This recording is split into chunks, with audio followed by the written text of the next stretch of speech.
We're back with another edition of NSIC Weekly Podcast. I'm Tom. He's Matt.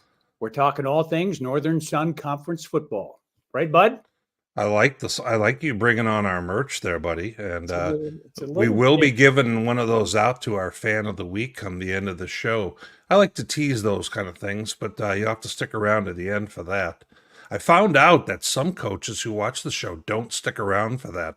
So we're going to need to make sure we have some good stuff like that, like your trivia at the end to keep them in tune. Don't you think? Yeah.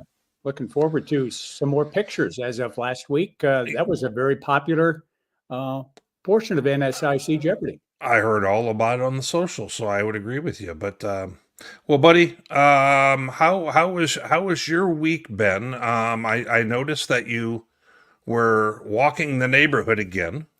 Yeah. Doing now. You put this on social media, so don't give me that head shaking deal. And you were learning the lineup there, the two deep for Concordia. Can you rattle off a few names and numbers right now, or is it not quite that good in the memory? No, linebackers. Richard Wauer, 26, a tackle machine. Another linebacker, Braden Hilgeman, number 4. Let's see, in the secondary, we've got Anthony Ukofia, number 10. He's a safety. There's 3 for you right off the top of my head. I would agree. So while you were enjoying your walk through the neighborhood, I was in the dentist chair getting a root canal. So you want to talk about fun. Now, the first time I went and got a root canal, because I had never had a cavity before in my 50 years. Right. The fact that I hadn't been to the dentist in a while could be a contributing factor to that. I'd say so. That's not my story. But yeah, so you know what time I went to the dentist that time? 9 in the morning, and you got out of there at? Nope, I went at 2:30. 2:30. Got it. That's right. I'm here all week. Dad's humor. Yep. This is what the people tune in for. But yeah, that had the numbing agent in my mouth right there, or maybe it was just a sucker. I can't remember which. But yeah, still hurting a little bit. But you know what? I knew that this show had to go on, so I taped up my ankles a little tighter, and we're ready to rock. Okay, buddy? Hey, we each witnessed some great games last weekend, though, didn't we? Yeah, so there you are with your crew there at Blakesley Stadium. Kind of tell us a little bit about your visit. Well, it was a great game. USF essentially led that sucker from start to finish. There was one small tie, 9-9 of all scores at the end of the first quarter. You know how they got 9 points, Witt? I do, but we have video highlights, so I don't want to spoil them just yet. A 40-36 win for the Cougars. It was a great day. Well, to be a Cougar, it kind of ruined homecoming for Mankato. Yeah. Fourth-ranked Minnesota State Ball Club went down to defeat for the first time before 7,000 fans. And your excitement came over at Augustana, did it not? That was a... Well, you know, before we get there, our spacious digs. I figured that you wanted to talk this up a little bit.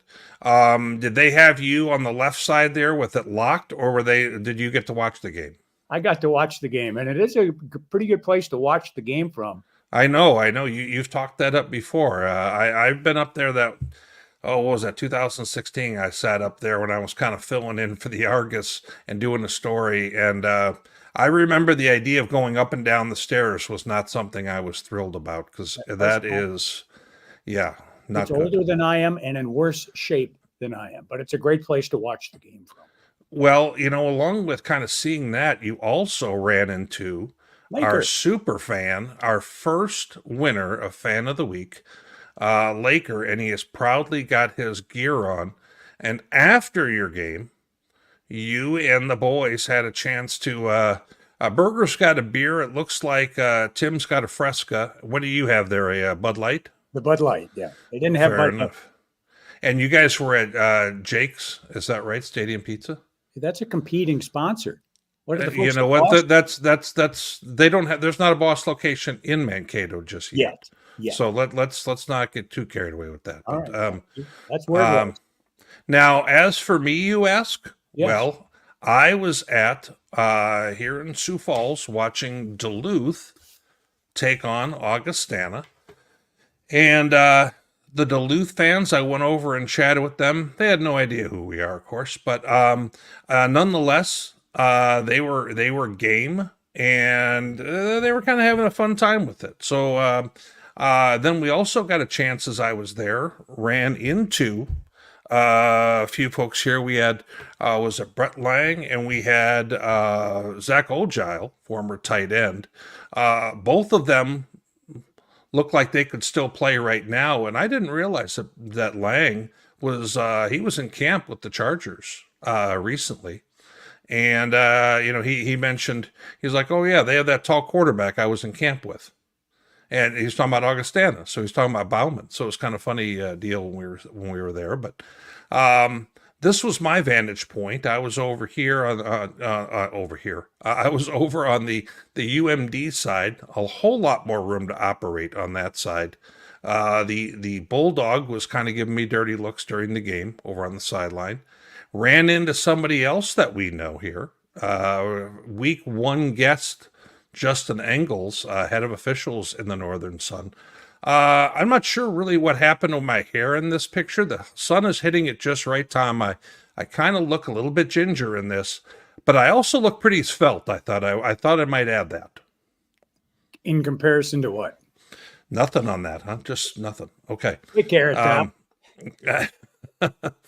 So let's go ahead, get rid of the pregame stuff, and let's go into the players of the week. What do you got here for me, buddy? Nick Cornder from the NSIC's home office in beautiful downtown Burnsville, Minnesota, has awarded Player of the Week accolades to representatives of the USF, Northern State, and Concordia St. Paul programs. USF signal caller Camden Dean, a junior from Lakeville South High School in the Twin Cities, led a Cougar offense that generated 543 yards from scrimmage. He threw for 304, ran for 78, threw for 4 touchdowns, and squeezed his way into the end zone from a yard out himself in that 40-36 win at Mankato. Northern State senior linebacker Jake Adams, a Pulaski, Wisconsin product, continues his gigantic defensive numbers. The conference's leading tackler by a huge margin, I might add. He had an unbelievable 20 stops and a pass breakup to boot in the 14-13 win by the Wolves at home over Bemidji. And Concordia St. Paul kicker Jeff Isatalo McGuire. That's a mouthful. He's a senior from Phoenix. He notched 7 points in the Golden Bears' 19-13 double overtime win at the University of Mary. Isatalo McGuire nailed 2 field goals, including a school record 60-yarder. That's 60-yarder. Some noteworthy performances for sure. Absolutely. So let's go ahead and kind of start off with the game that you were at, buddy. A game that had ended up having huge ripples on the national scene as well, with Minnesota State going down. Let's go ahead and we'll pop into the video first and then talk a little bit after. You stole my thunder. Well, okay. Then tell us what happens before we play the video. That's perfect. Well, it's a variation on Down Goes Frazier. It'd be Down Goes Cato. The 4th-ranked Mavericks lost on homecoming to the University of Sioux Falls. Show the video, Warner Wolf. Let's go. So we've got the local feed here from KEYC. They also have the weather at the bottom in case you were curious, Tom. And USF gets out to an early start, drives the field and gets a field goal out of it. Windy conditions. A little RPO action here. Cam Dean's going to go ahead and hit Hank Brown, true freshman, and he's gone. What a nice addition he's been for the Cougars. Made some huge plays against some really good teams. I mean, Bemidji had a real good game too. Was instrumental in Northern. This is kind of what you were getting at a little bit earlier. Mankato ends up not letting the kick go through, and they end up taking it the other direction for 2 points. Kind of an odd situation right there. That was kind of one of the few highlights for Mankato in this first half. Then later they have a little trickeration. The ref gets it in the shot. Thank you. Gabe Hagan scores on a long one here, and this is kind of that little bit of that run that they were making in this game, but USF continue to kind of keep them at arm's length in this contest. And you see Cam Dean making plays a little bit all over the place in this one. Carter Slykehouse gets a ton of receptions. For those keeping track of fantasy points in D2, he had the best fantasy day of anybody in D2 from what I recall. Then you also go ahead and see, as the Cougars are going ahead, they're up by, a few scores. The game starts to get a little bit tighter. The Mavs are down, 4? They need a touchdown. Last play of the game, they go ahead and take a shot in the end zone, just missing their target here. Hayden Eckern can't quite hit Gabe Hagan.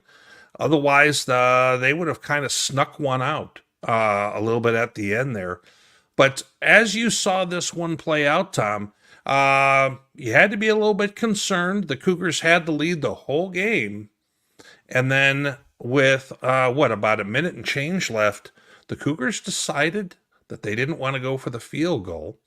They had some challenges with some before that. And they decided that they wanted to go for it. They got picked off on 4th down. And Mankato went marching. Were you a little uneasy, or did you think the Cougars were going to pull it out the whole time? Well, I can't say I was thinking they were going to pull it out the whole time. No, but when it was 30-9, I thought it was firmly in hand. But, Mankato, very good ball club. They don't lose very often at home. I think they've lost 7 times in the last 12 years at Blakesley Stadium. But the Cougars have been able to pull out 2 wins. No, actually 3 wins in that time. 2014, 2016, and now 2024 in Mankato. And the happiest man in Mankato on Saturday night had to be our guest, the former defensive coordinator at Minnesota State Mankato, who went over there with 4 former Mavericks, Camden Dean, Aiden DeVolder, Matt Gehring, and Devon Richards. You outgained the Mavs, coach. You out-physical the Mavericks up front, both sides of the line of scrimmage. You went toe-to-toe with the number 4 team in the country. And have you ever had a more satisfying win, whether you're an assistant coach or a head coach? Well, it's tough to say. There's been a lot of games over the last 28, 29 years, and many of those actually at Mankato. Obviously you play for a national championship. That win at Slippery Rock in the region or in the semifinals was pretty special. That was a pretty big time win out there. And so, there's been some really big games, but obviously as far as my time here at Sioux Falls, that was certainly, that's been the biggest victory to this point. And just a really good effort by our kids and our coaching staff, and just a really good experience for our kids to go in there and feel like you can get it accomplished and that they believed. And I think that's what you're trying to do when you're building a program. Which side of the ball were you prouder of? That offense that generated 540 yards, or the defense that has shown enormous strides and improvement over last year's unit? Yeah, I don't know. I was just proud of the team as a whole, right? And we had a tough couple of weeks. Obviously we were tight and right there with Bemidji. Had a kind of a tough ending at that game, and then obviously the Minot was very disappointing. Not because Minot, they got a really good football team up there. I think people are starting to see that. I think they're Coach Shields does a great job. I know he was on a couple weeks ago. They do a really nice job, and that offense is tough to defend. And when you're getting 7, 8, 9 possessions a game, it's a premium. So I think just the idea that we were able to bounce back and refocus, and we talked a lot that at halftime on Saturday, that was exactly the halfway point of our season, right? You're 5.5 games through. And so, we wanted to kind of get an evaluation of where we were at. Certainly the winning is the goal. How you win, what you have to do to win, that certainly changes as the game progresses. We could probably talk about the 4th down call and all that kind of stuff. But, certainly just really proud of the program as a whole. I'm proud of for our alums. I know there's been, some lean times here the last 2 years. It's been a little bit people probably question if Sioux Falls is still the type of program that it was for many years. And I don't know if we're back and all that kind of stuff. I don't get caught up in that. Just really proud of the effort of the kids that we have, and more probably for the kids that came back for 6th year of eligibility, and the kids that have been here for 5 years. They deserve to have some success, and certainly that was probably the highlight of the whole thing, is seeing those kids enjoy the success. Coach, when I was watching that, I get home after the game. I had a chance to watch the whole deal. Mankato stream, let's talk about that another time. That was a little bit iffy. But as I'm moving through, I'm thinking, you know what? I feel like they got their foot on the gas. And that was really like an outlook that I had from that game, was you guys were really attacking. and really, kind of going after it as opposed to having some level of apprehension. And is that, and I thought that lent towards the plays at the end where, hey, let's go ahead and try and take this into our own hands, and let's try and determine the outcome ourselves. And the kick has its own levels of risk with it, whether it's getting brought back or what have you. And I was completely in tune with what you were doing at that time. I thought it was that some of your mindset. 100%. You're exactly right. And I think, from my perspective as a head football coach, I try really hard to think about it from a kid's perspective, the players, right? And if I was a player, and you could ask the kids, it's the classic on 4th and 1, and the offensive line's going, go for it, on the field, and you want that kind of mindset. And I think we talked about it before the game. Hey, let's be us. We came here to win. There was a couple times in the game we went for it on 4th down, and there was an early 4th down and a long 1.5 yards or whatnot. We got the first. The field goal, we win points early. Like, it's not just a complete, whatever, let's just wing it. It's not like that. There's some thought put into it, but we got the field goal early. That was huge. We went for 2. We didn't want to be chasing points all day, so we were pretty aggressive on the 2-point play where maybe a lot of coaches would say, let's not chase the extra point here. But we wanted to get that back. And because just knowing Coach Hoffner, a fantastic football coach, I've been around him a long time. I kind of knew his mindset was he says that a lot about touchdowns are going to win this game, not field goals. And I think he mentioned that in the post game even, or in the press release. But I just felt like we had to go out there and win the football game. They weren't going to give it to us, and we had to earn it. And the only way you earn that is by making plays. And I just felt like at the end, when it was 4th and 4, we had a lot of success offensively. I put the ball in Cam's hands. We Maven Krejci's a fantastic football player. He got loose on the edge, got into Cam's face, and obviously Cam's got to throw that. You're not going to, take a sack there, and he's trying to make the play. And to their credit, Carson Dunn, the kid I recruited out of Iowa, Carlisle, Iowa, made the play. And we just felt like, as a kind of a light bulb moment, one of the coaches said, hey, they got to have a touchdown no matter what. So it wasn't like we were up by 3. If you're up by 3 or 2, you kick it. And there's no doubt. There's no question. So I don't know if it was that much of a gamble. It was just maybe more of a either or.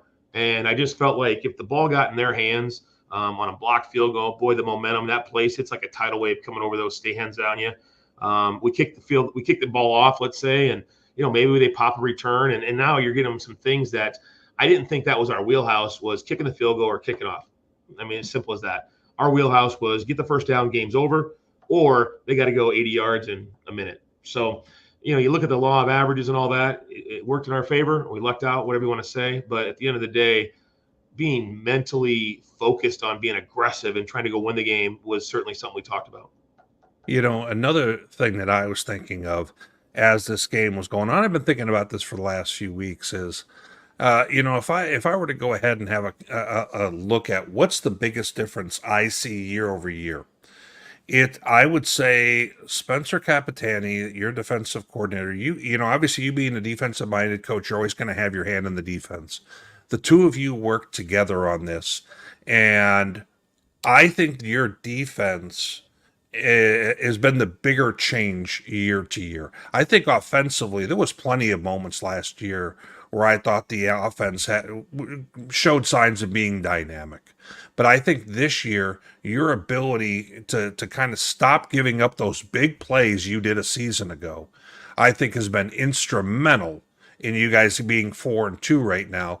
How do you guys see it as you reflect here after 6 weeks? Well, absolutely. And I think, Spencer, he's a good football coach, and it was tough last year. It was tough for everybody, but I think he took it to heart. He works really hard. It's important to him. He and I go back to our time together when he was a player and I was a coach at Simpson College and he was at Wartburg. So I watched him as a player. And then, of course, coaching at Mankato together.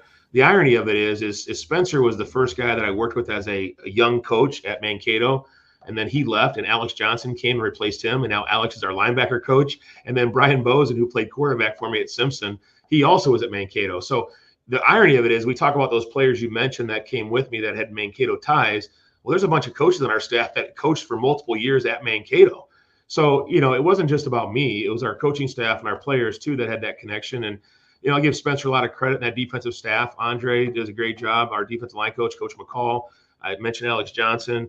Jacob Toot, who's a USF alum now, joined us this year. And then, Coach KD, who works with our corners. Those guys have all really stepped up their game, and we're trying to be more consistent with the technique. And, at the end of the day, you got to be able to stop people, at some point. And I think going into the Mankato game, the longest play we'd given up this year was 40 yards maybe. And if you can keep the big plays to a minimum and make people earn it, you go back to the Minot game. Minot had about 3 yards per carry. They ran it 70 times and never had a carry over 12 yards. So death by 1,000 paper cuts. I know Tom and I talked about that. So we're making people earn it, and we're not there yet. We have a long way to go. But if you can make people earn it and you can have a little bit of success on offense, and you got a chance to have success week in and week out. Sure. I'm going to start this next question by saying I don't believe in the paranormal. And I don't think there's an announcer jinx. But there is some speculation, Chad from T, that there might be an NSIC weekly curse. Now, Ian Shields was our guest. His team subsequently lost. Todd Hoffner joined us a couple weeks ago. His team fell to you guys. Steve Lockway last week. Man, I was on the Moorhead bandwagon, and they lose big time at Winona. Again, there's no announcer jinx. There's no paranormal. But you have a little trepidation here coming on the show that this might not have been in the Cougars' best interest. That certainly crossed my mind when it was first brought up to my attention about the program. But I've got more than one text message about this time. I tell you what, though, I'm a big fan. Obviously, Tom and I, we work together a lot. Obviously, as he's our on the call for us, and obviously, Witt, I've known you for a long time. And what I really appreciate about this program is this is our big time, right? And the vibe of D2football.com and then this weekly podcast. This makes so many people watch this, and we have the CouCast as well, and I love doing stuff like that. Number one, it gives me a chance to get our program out in front and get attention for our program. I love to talk, shocker, right? I can talk forever, but it's just so cool that because we all correlate college game day with Division I football and all that kind of stuff, and Kirk Herbstreit and Chris, all that. This is our version of it. And a lot of our players and coaches and wives and families, they all look forward to this weekly drop on the podcast. And I just appreciate the effort you guys do, and big shout out to you guys. You do an awesome job. And I know Witt with Brandon and his situation, that's a tough deal. And you guys are picking up the slack on the national level. And it's just such a cool thing to see people care this much about small college football, because I think it's a really quality product. And you just mentioned the young man from Duluth that was in, we were talking off camera about him being in the San Diego Chargers, or the LA Chargers, I should say, and the quarterback from Augie in the NFL. And we've got a couple guys in the NFL at Trey Pipkins and Dennis Gardeck that were loved, and the Shane Zylstras. And man, there's such good football at this level. So any jinx, I'm not going to lie. I'm a little bit nervous about it, but I'm going to put that aside for the good of D2 football. And if the people want to see the Cougs on the D2 Weekly, then let's put it on there. Well, every other week, the guy who's been on here has won. So Todd Hoffner won after he was on. And then, there was a loss last week by Lockway. So we're due for another win. I know that Tom doesn't want to see it that way, but well, we got to count on beating Concordia because I was on the podcast. We probably got a bigger issues bigger fish to fry. Yes, thank you, 100%. We're definitely not calling practice early today because we were on the podcast and we don't have to worry about Concordia. There you go. Well, Coach, let us as we kind of wrap up with you here. You've had a chance to go ahead and see plenty of film. And you've moved on from Mankato. Let's be really honest. You guys do before you ever come on something like this. What are you seeing with Concordia at the moment? Coach Hoffner had mentioned that they are a huge team physically. And obviously they have a running back. We're going to talk about him in a little bit. He had a monster game this last week. That's got to be kind of job number one, is it not? Well, it is. And actually, I got it right here in front of me. Let me just read this off to you.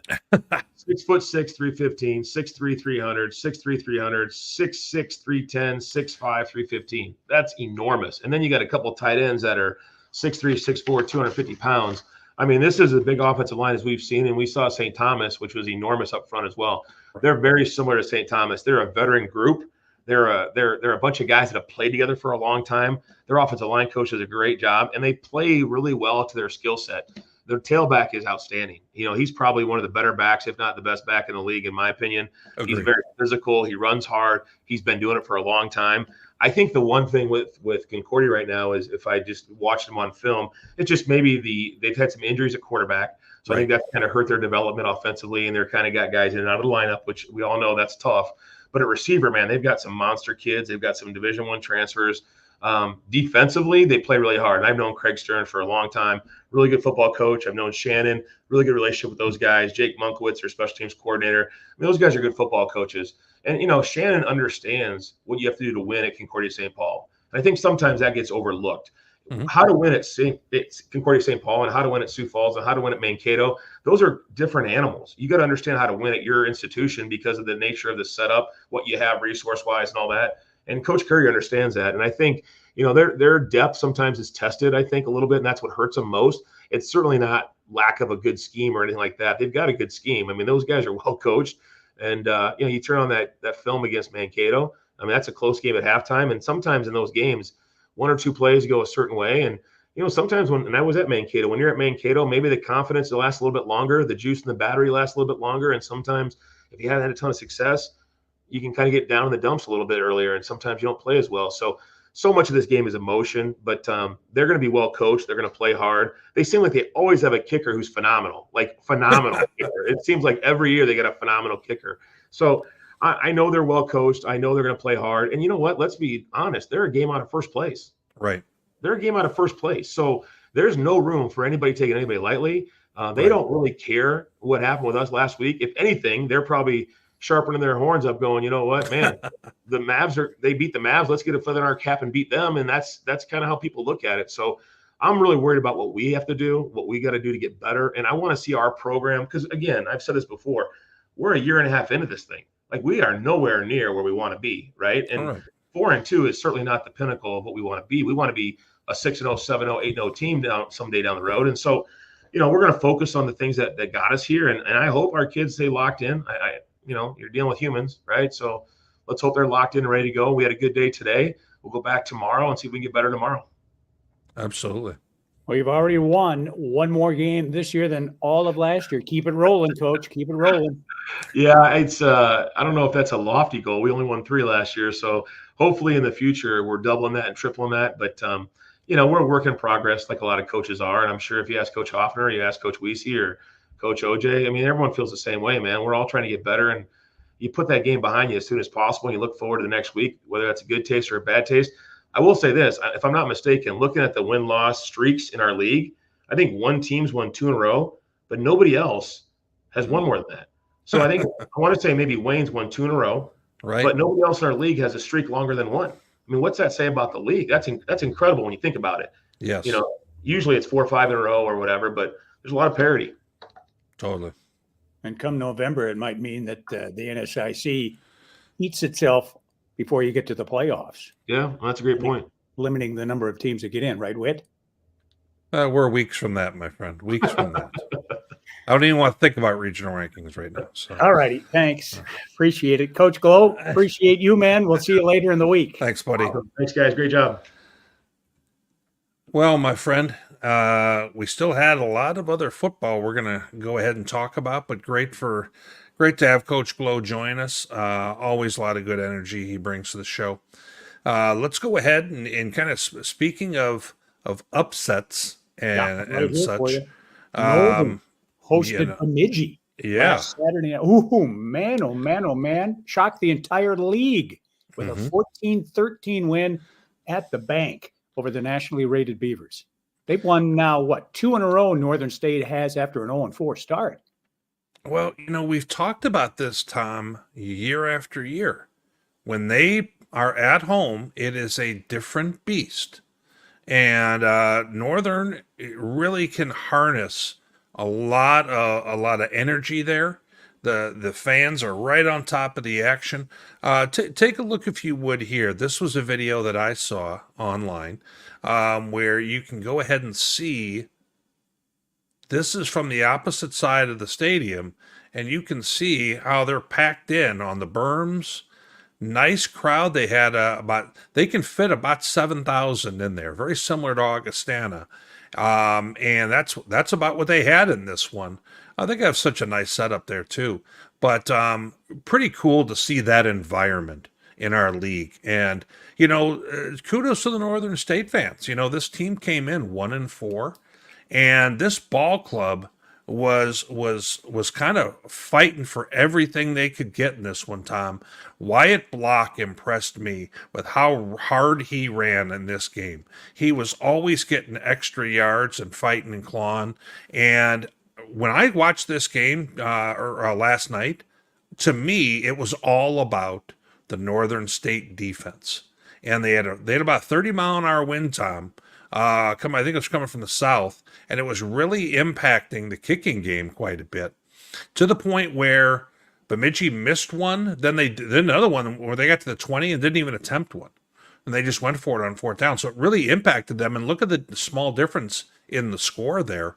Now, if I go ahead and I show a little bit of highlights here, you're going to see right from the jump. There's a pass here. Watch this one-handed pick by Northern State. And we're just going to watch some defense here. Watch the way that they are kind of beating Bemidji to the punch. They came out just with a ton of energy and had some big stops in the red zone. And then when Bemidji scores at the tail end of regulation, it goes for 2 for the win right here, Tom. And they're barely even able to get the playoff, and that's the ball game. So quite an ending right there for Coach Schmidt and his bunch to a really spirited game. And I think a lot of people, had them at 0-4 kind of left for dead here. And all of a sudden they've gotten up and beaten Winona, and who had a big win. And they beat a ranked Bemidji State team. Let's not, go crazy and say, okay, all of a sudden Northern's going to make the playoffs here. They've already got 3 setbacks in Division II this year. But that doesn't mean that they can't still, try and play for a conference championship and everything else that goes with that. And there'll be an interesting watch here going forward. Truth be told, neither one of us picked them to win the last 2 weeks, but congratulations to Northern State getting back. Absolutely. Absolutely. So huge win for the people up in Aberdeen. Now, as you and I were referring to a little bit earlier, here was the game that I was at. Tom, this was back and forth exactly like we thought it would be. And you know what? If Duluth would have scored from at the 5-yard line where they were at on their last play from regulation, this game, they would have, if they would have scored there, you would have won and gotten the pick right. Now, of course, you didn't, and instead I did. Yeah. But pat yourself on the back, buddy. A little bit. Now we have a little bit of Witt sideline video for this one. So if it doesn't look like news quality, I don't want to hear about it. But let's go ahead and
now I let the audio play on that because of the fact that it had such, you could hear how into the crowd, we had a packed group there for that, the whole deal. And you could hear how the Augie fans were getting behind this on homecoming. And the last play of the game right there, you could see almost they had a score there, but the ball gets tipped away. It would have been hard to get both feet in. But man, what a crazy game this was. The teams were dead even, pretty much the whole way. Wall Jasper was held to 41 yards rushing, Tom. They weren't able to kind of get him fully going in the rush game. And Gunnar Hensley was able to hit a few shots downfield, just enough for them to kind of win the day here. But this is one of those games. Augie now only has one Division II loss. Duluth has two. So that could be real big in the playoff race as we move kind of further along. If you ever get tired of your full-time job, you may have an opportunity as a photographer somewhere, Whit. You did a nice job there. I really did like that. And you had no weather scroll at the bottom, which was very good. You caught that, didn't you? Yeah. Now, after the game, we had a player who I ran into who is a huge fan of the show. And as we go ahead here, we see Javian Farr he watches the national show. He watches this stuff. He is a bundle of energy, super good guy, plays corner for the Vikings. He also was chosen to do their commencement speech last spring, knocked it out of the park. The Vikings are really lucky to have this guy, not only on the football team, but on campus. Super guy. And he asked me, we're chatting, and I end up taking a picture of his family who's heading back. I think he's Racine, Wisconsin, which is not terribly far from the Chicagoland area. So they had a long drive back and whatnot. But I wanted to make sure that we kind of gave him kudos because he's a great dude and he watches our show all the time. And Tom, yet another photo where I look more svelte than most photos I get coming my way. I would save a T-shirt and make sure that Javian Farr gets one before the season. You know what? I think that's worthwhile. Now, players, this doesn't mean that you all go ahead and send me something to try and get a T-shirt, but I think Mr. Farr has earned one. How's that sound? Very good, sir. Hey, I was blown away by this one here. Moorhead flying high after beating Augie last week, 43-41, goes into Winona and gets the doors blown off, 33-6. I'm still scratching my head over this one. Now, somebody may have picked this game. Yeah, somebody. And taken the home team. I'm not saying, I'm just saying.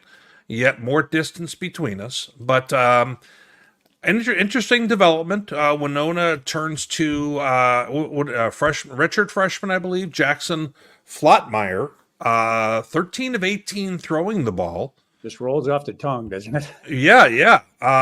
87 yards rushing. Now, they have not been getting any real rushing yards over the last few years from the quarterback position, if we're going to be honest. So this was something kind of unexpected. And if you're Moorhead, there's no way that they could have been ready for that.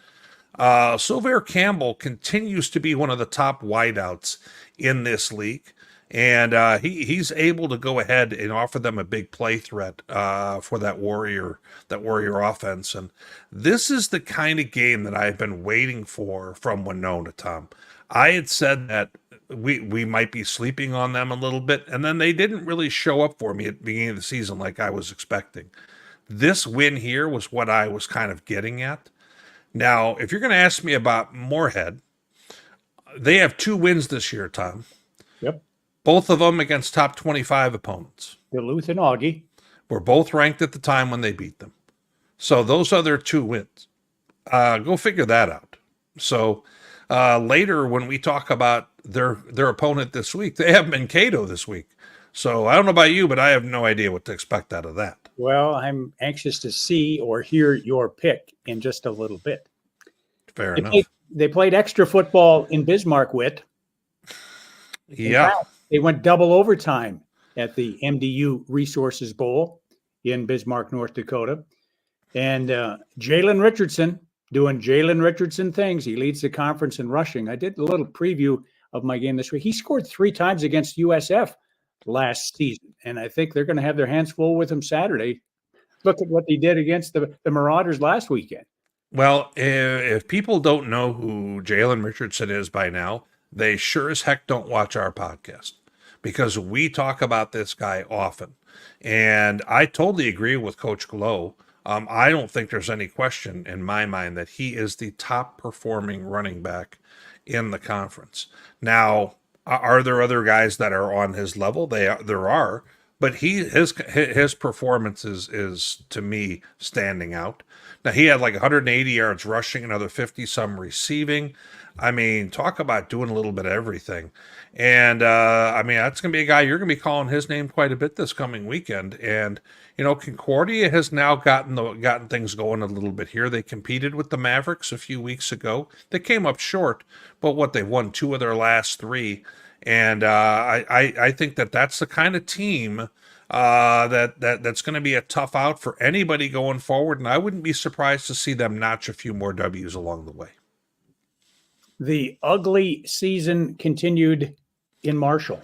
Oh, SMSU hosted UNK, Nebraska Kearney, in a non-conference game. Listen to these numbers, Witt. The last 2 weeks, the Mustangs have a whopping 148 yards of total offense. They've generated 11 first downs the last 2 games. They've allowed 11 sacks. And defenses this year have 6 pick sixes against Southwest Minnesota State. Our thanks to Ryan Rollick, Swami, for that information. That's just unbelievable. And that's why the Mustangs are 0-5. Yeah, this is I feel for them because it feels like the quarterback position has been a bit of a revolving door, and they just haven't gotten things going offensively. We feared some of this, at least I did, coming into the year with some of the portal movement they had. You remember the running back left, and then neither quarterback returned. They went elsewhere. And it just didn't feel like a recipe for coming into the season and hitting the ground running. And unfortunately, it snowballed a little bit. Let's hope for Coach Underwood and group that they go ahead and kind of scratch a few W's before the year's over. And lastly, Minot went to Wayne America, and they made a game of it. Lost by 6. They led early.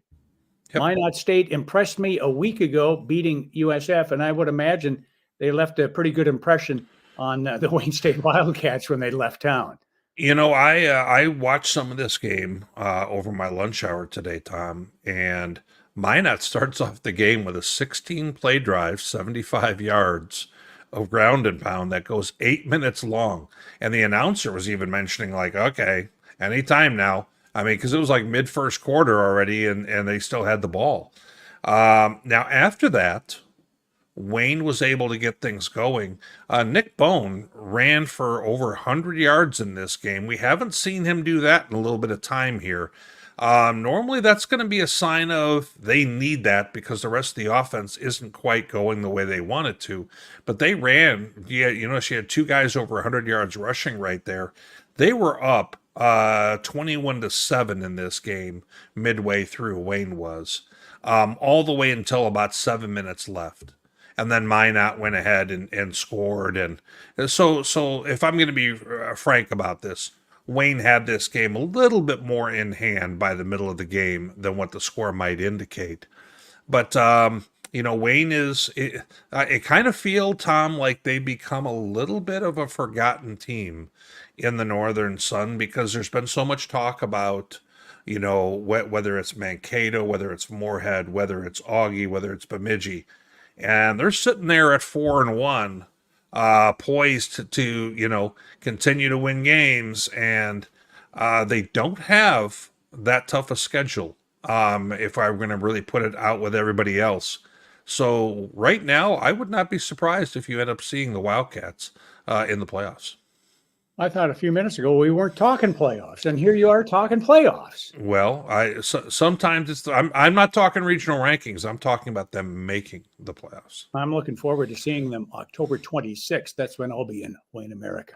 Fair enough. The exclusive NSIC weekly podcast sponsor is Boss's Pizza and Chicken, and Witt is here to tell us about an excellent opportunity to save some dough and to fill your belly at the same time. Well, with this, keep in mind, folks who are in markets that have bosses, and if you're interested in opening up your own bosses, they are looking to expand and have more franchisees. They've got all kinds of information on their webpage. But for those who are currently in markets with bosses, you can go ahead and download the app, 50% for your first off your first order. Now, I have not used that yet, Tom, because they had another deal the other day, and I'm not the kind of guy who wants to kind of double dip on that. But the more I look on the pizza on the right side, the more hungry I get, and the boneless wings wouldn't go bad as kind of a sidecar with that. All right, boss, is pizza and chicken.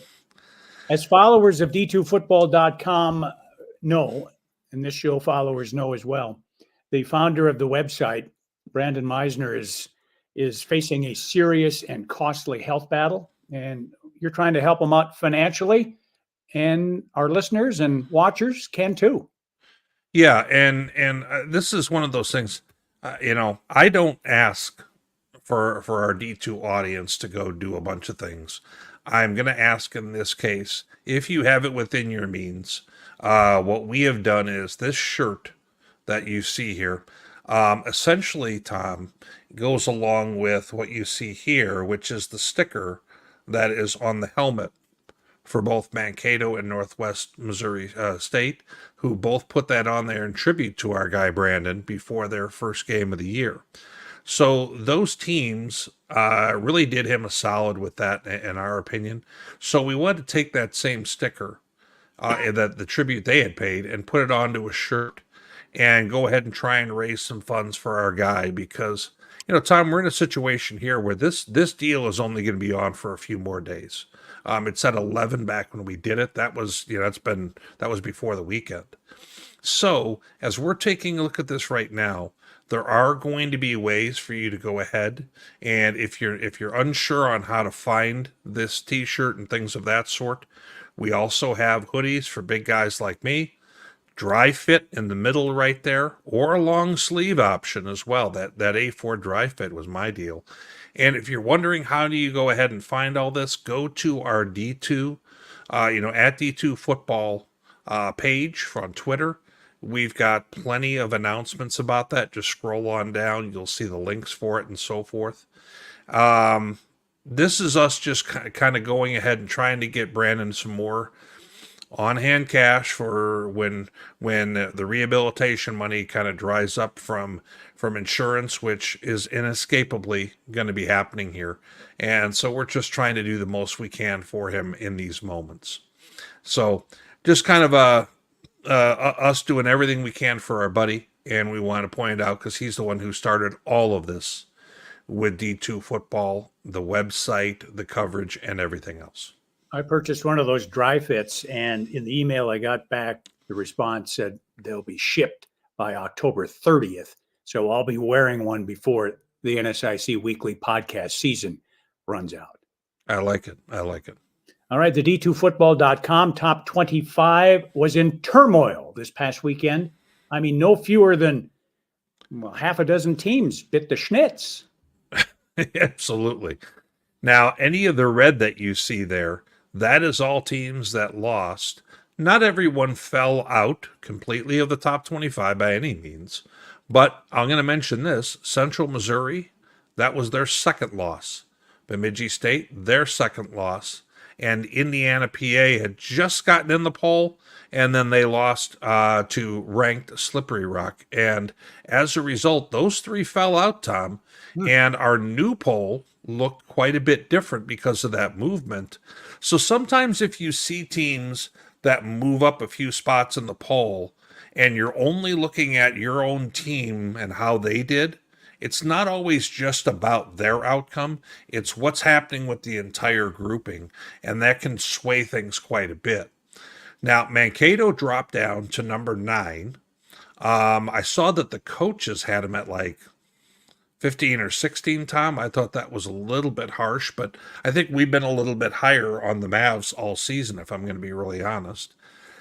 And then the only other team from the Northern Sun right now that's ranked is Augustana, and they got a bit of a bump moving up from 25 to 20 because of some of that turmoil and some teams dropping out like we talked about, Tom, but also because I think that when you beat a UMD, that really resonates with voters. They know that quantity. They know that that's a team that's had a lot of success in the past, and you get rewarded a little bit more for it. All righty. 2 teams left in the top 25 in the NSIC. As I mentioned earlier, when Glow was on, the league is kind of cannibalizing itself. Take a look at the standings. It is. It is. Look at Mankato at the top at 4-1 in league play. Then with 1 loss, Wayne State and Augie half game back. And then within the confines of reaching for the top, you've got Bemidji, Minot, Sioux Falls, all at 3-2. And then 2 lost teams at 500, Duluth, Concordia, Moorhead, and Winona. Northern has won 2 in a row to get to within 2 wins, 3 losses in the league. So they're 2 games off the pace. And Southwest and Mary, well, they're still looking for that elusive first win of the year. Absolutely. All right. I'm embarrassed. I can't show 2 and 5. I'm embarrassed. We should have gotten the highlighter out for that one. 2 and 5. I mean, no way around. You could have flipped coins and done better, fella. I think I did. I must have. Good governor. I'm sure glad I don't bet. I'm not a gambling man. I work too hard for my money. You are down 7 games to me with 6 weeks left. That's plenty of time. 6 weeks. Desperate measures are going to be needed. I can see this. Man, you're going to take a dump this weekend. I got the feeling. Yeah. Should we preview what's ahead? Let's do that. Let's go ahead and see what we got. Northern State at Minnesota Duluth.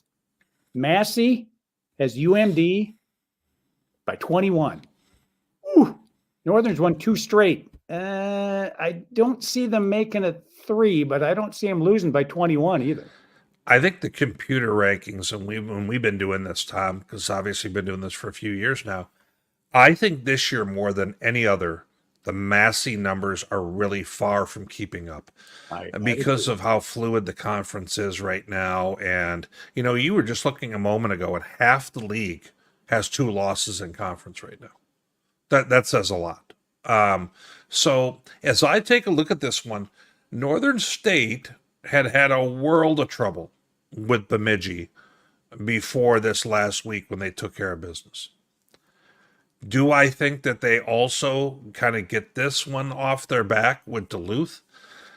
It's a little bit different story. You got to head up to Duluth. And Northern hasn't shown me, frankly, that they can play that way on the road. They just haven't. And I'm not talking about this year. I'm talking about in the last few years. Now, Northern State goes up and wins at Duluth. We might be leading with that game, come next week. I like Duluth to win. Now, the question, Tom, is what Duluth does to teams that they're supposed to beat. They pound them. So the only question then for us is, do they win this game by 40? Or is this a little bit tougher deal? I'm not sure which way to go on this. I'm going to take UMD, but I don't know what I feel about it other than that. I told you, they're not going to cover the 21 points. I get you. Northern's going to make a game of it. Next up, Minnesota State Mankato is at Minnesota State University Moorhead. 12 is the difference, according to Massey, favoring the Mavericks. I've got to go with Mankato. Dragons just too inconsistent for my taste. I think Moorhead is going to step up in this game. I think the fact that they can get rid of the ball very quickly is not going to be a great thing for Mankato.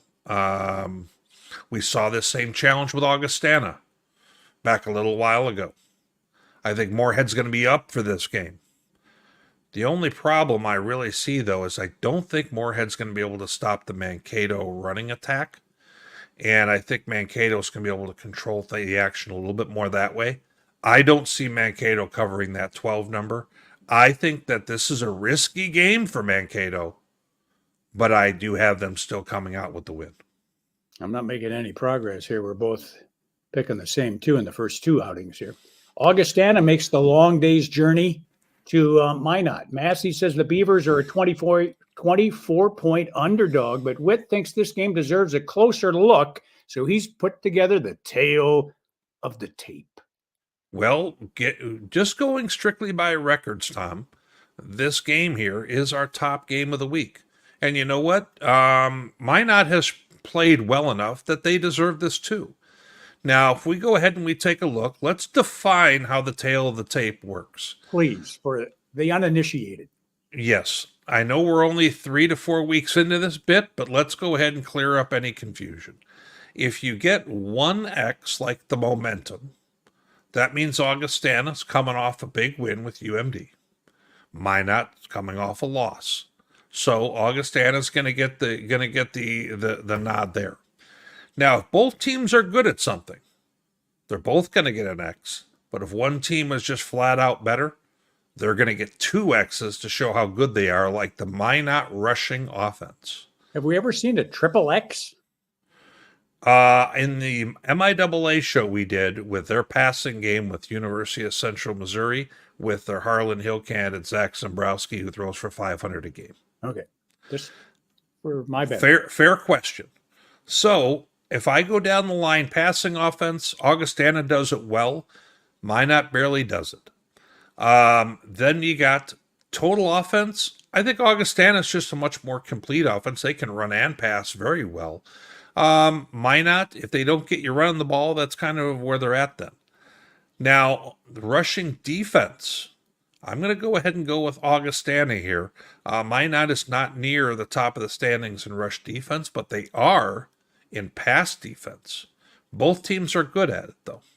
Overall, I'm gonna give Augustana's defense the nod, though. Now, miscellaneous, that's a new one, Tom. Ooh. I know. They are the least penalized team in the league, under 30 yards per game, the Beavers are. That's why they get the miscellaneous there. That's big in games like this. They're going to be tight ones. You know what? If you were really following the blueprint of the NFL today from back in the day, it would have been intangibles, not miscellaneous. Not following that from back in the day, but in case I wanted to, we would go get Irv Cross and bring him on and Jimmy the Greek. So, home field advantage. That's obviously going to go to Minot. That's a long road trip for Augustana also. Yeah. So what happens? Augustana's got 11 on their side, Minot 9 on their side for those doing the math.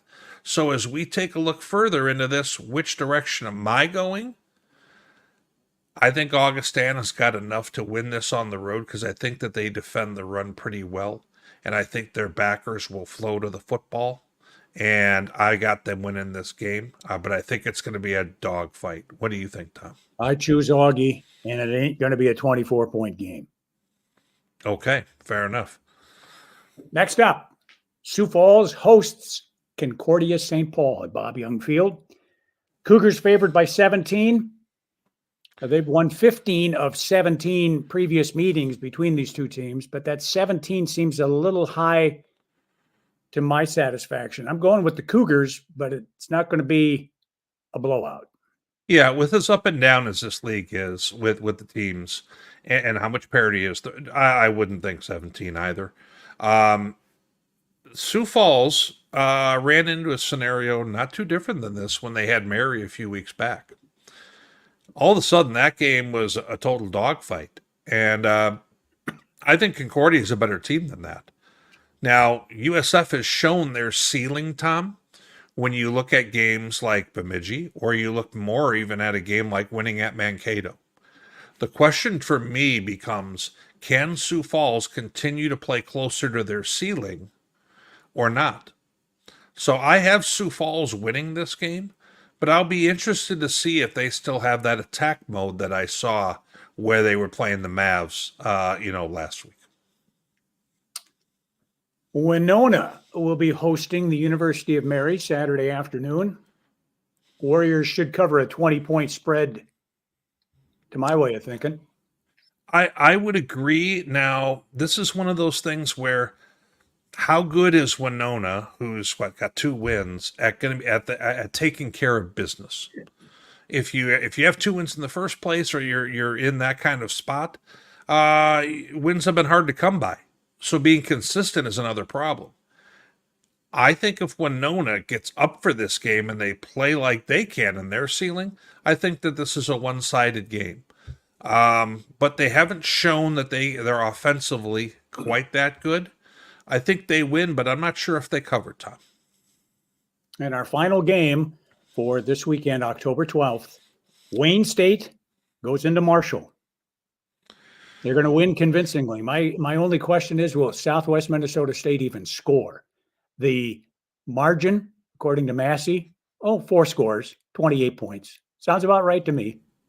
I think it probably does too, and Wayne is able to go ahead and put up scores from deep and a great big play threat. I don't have this game as close. Now, Southwest at some point I think is going to show a lot more than they have.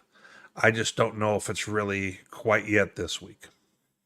All righty, that's the preview of the week ahead, and that brings us to the quiz show that amuses dozens of our watchers. That's NSIC Weekly. All dozens of them, exactly. So, and for those wondering exactly what we're talking about, this is the point in the show where I get to play the music. So Tom once again feels he's getting a little chesty again, like he's going to come out and do well on this. Now, since last week, everyone really took well to let's show some players from the past and let's see how Tom does. Well, here we are again. So let's go ahead, Tom, and I think last week's may have been a little easier than this week. So, but I did give you a gimme. So keep that in mind as we go here. We're starting off with the first slide. Quarterback from the Mavericks during the mid-teens. They went to the championship game in 2014 for D2 down in Kansas City with this quarterback right here. Hold on. Let me add some drama. Yep. Was he part of that 2 quarterback rotation? Did he hail from the Chicagoland area? Now that said, Coach Hoffner pretty much did a 2 quarterback rotation for a long time until Mr. Eckerd. So that's kind of an obvious thing. Now, if you're going to ask if he is from the Chicagoland area, he is not. Well, this is Ryan Schlichty. This is Ricky Lloyd. Oh, Ricky Lloyd, a D1 transfer. I remember that name. Yeah. Yep. Okay. 0 for 1. And we're off and racing here. Okay, so let's see what we have next. This is a receiver, an all-league receiver for Winona. Last name was Johnson. In the mid-teens. And we also have a Cougar defender Solomon over St. there. Pierre. So let's go ahead and we're going to go one at a time because I know your enjoyment in blurting out the answers is kind of part of your shtick. I know. So give me the Winona player first. His name is Johnson. Oh, really? Josh Mikas. Oh, God, yeah. Okay. Who was a great player. I mean, he was kind of like the Randy Moss of the league in his time. Okay. Had a world of talent. Just a world of talent, athletic guy. Now, we'll go, since you've already gotten that wrong, who is the Cougar player that you think is in the photo? Their all-time leading interceptor, Solomon St. Pierre. Hi-oh! There we have it. So we are now 1 up, 2 down. I'm keeping track on my sheet of paper here. Third one. We're going back to Crookston being in the league. That's right. They had a star player, kick returner, receiver, and Tom is saying, okay, that's all relative. Star player, Crookston. Now, notice what team is in the backdrop, by the way. Another team who doesn't play football anymore. McLeod State, yeah. Yeah, it's kind of weird how that works. So, What do you have for me here? Didn't you come up with Philip Klopaki of St. Cloud State? Somebody like that? That would have been obvious. I can't think of Crookston. The Golden Eagles? Come on. I don't remember them. So what is your guess, sir? I have no guess. Give me his initials and I'll give you a guess. His name is the same as a famous rock singer from your era. Pat Boone. Johnny Mathis. Rod Stewart. Rod Stewart. You remember him now, don't you? Do you? Yeah. Do you think I'm sexy? Yeah. Not even in the slightest. No. But moving right along, tight end, Oh yeah. Upper Iowa, from the mid years they had.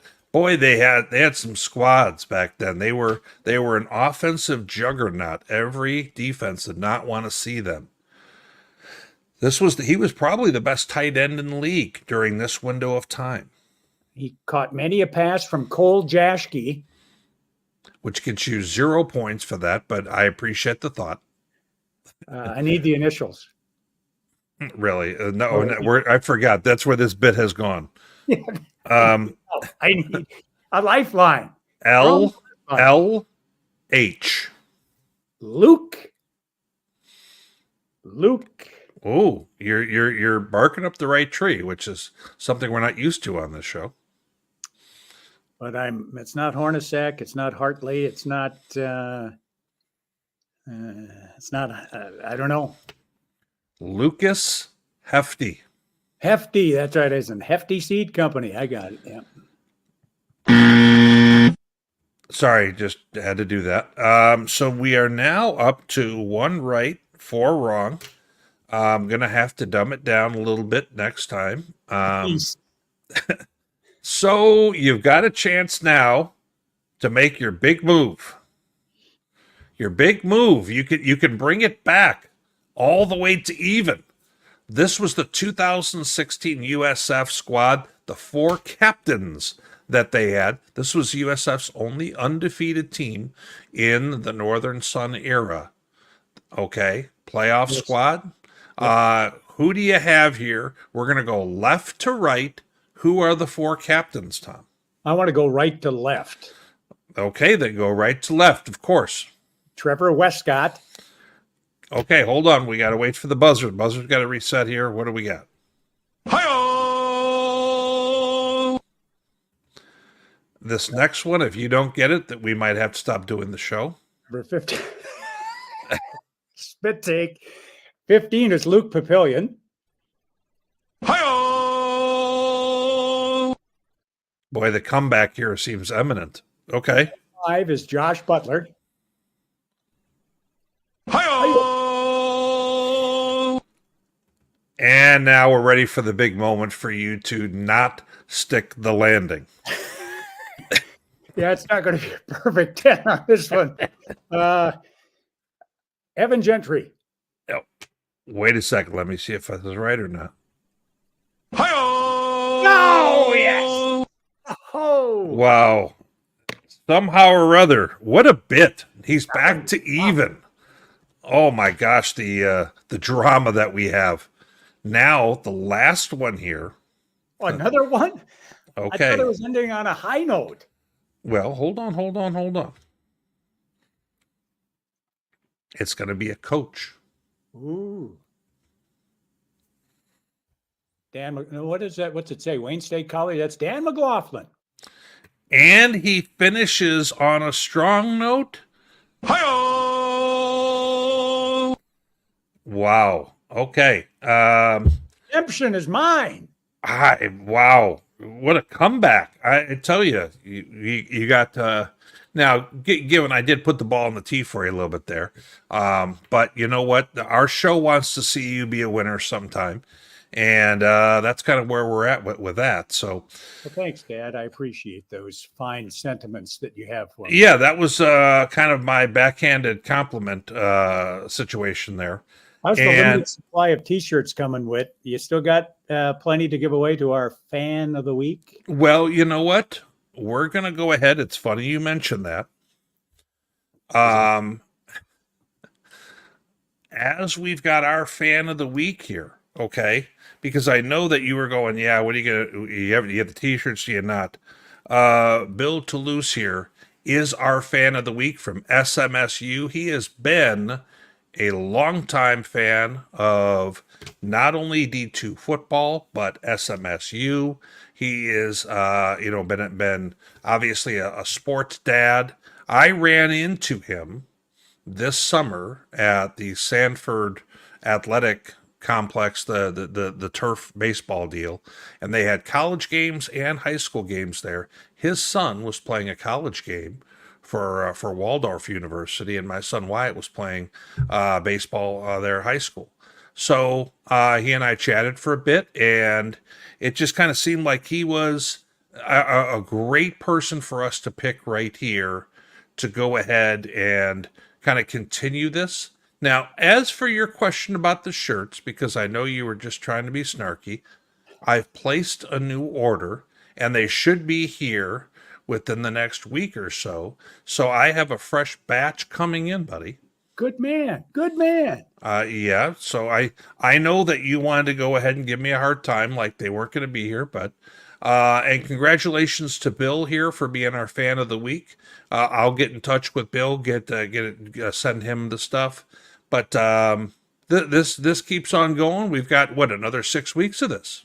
Hey, I'm proud to wear the shirt. I've never seen you wear your NSIC weekly T-shirt. Does that mean next week I got to wear it then? You got to sport it, sport. I'll wear it then. Fair enough.